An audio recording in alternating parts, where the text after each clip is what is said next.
Well, the railway's trying to achieve a time span from 1956 to 1975. So within those years, we're trying to run representative freight trains and passenger trains that would have run through the period. And that means changing things every so often as the real railways changed. The one we've made most headway on is the coal traffic. Coal traffic is why the railway started in the first place and took over from the canals for the conveyance of most of the coal traffic.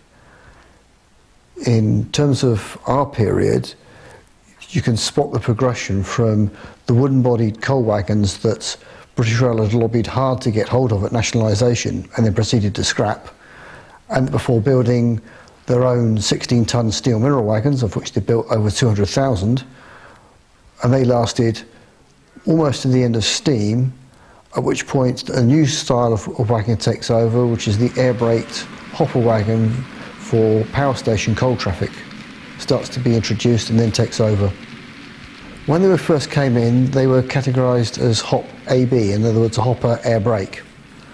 When TOPS came in, the computerised system, and they started giving them codes, the hoppers all began with H, so effectively it was hopper type A air brake, which is hence HAA. They came in the late 60s and survived all the way through to the 80s and 90s. One of the aspects of the new air-braked hopper wagons was, well, they were air brake for starters. The old wagons had been mostly unfitted, slow-moving, although some of the railway sections did try and run them at speed. But these new air brake wagons became known as merry-go-rounds because when they were loaded at the mines and unloaded at the power stations, they went through the loading and unloading mechanism at a constant speed of about 2 miles an hour, using the slow speed equipment that had been specially fitted to the locomotives that also had air brake fitting to operate the trains as well. So by merry-go-round it was just like the old carousel, never stopped.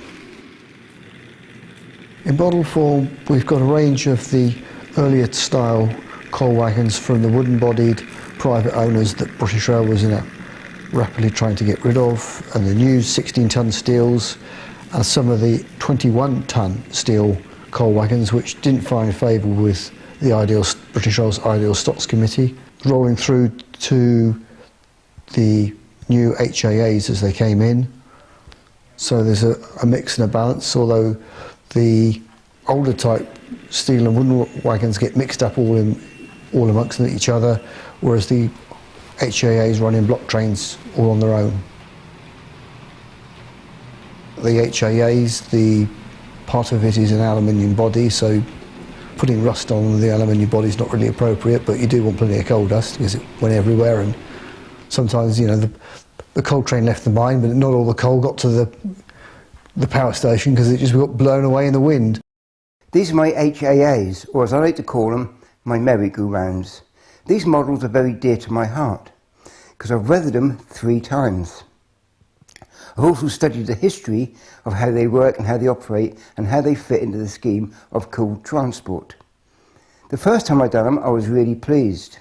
Okay, Tony, what have we got here this morning then? Some of my merry-go-rounds. Oh, right, okay. We got half ones. Well, I'm happy with the trains. Yeah, okay. We have a little meeting. At first, I was quite daunted by this because I felt like a little apprentice boy. But the meetings are very positive.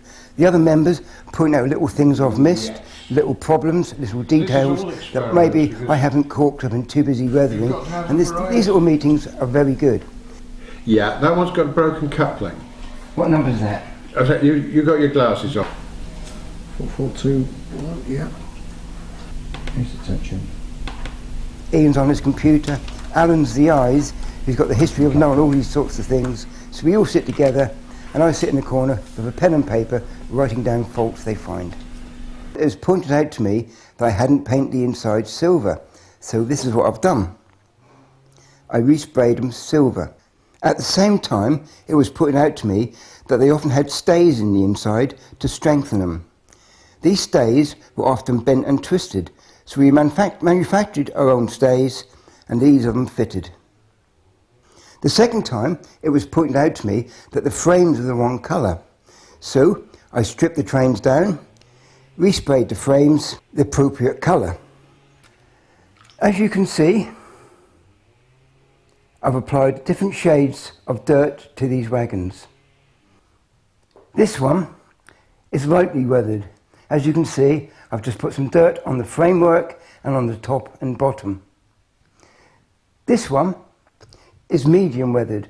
As you can see, the aluminium still shines through in some of the spaces, a mixture of coal dust and road dust. This one is heavily weathered. As you can see, you can hardly see the aluminium, but you can see lots of dirt around the framework, the bottom, and an overall appearance of being a very dirty train. The overall effect I was trying to achieve was a rake of trains with varying degrees of dirtiness, use and weathering.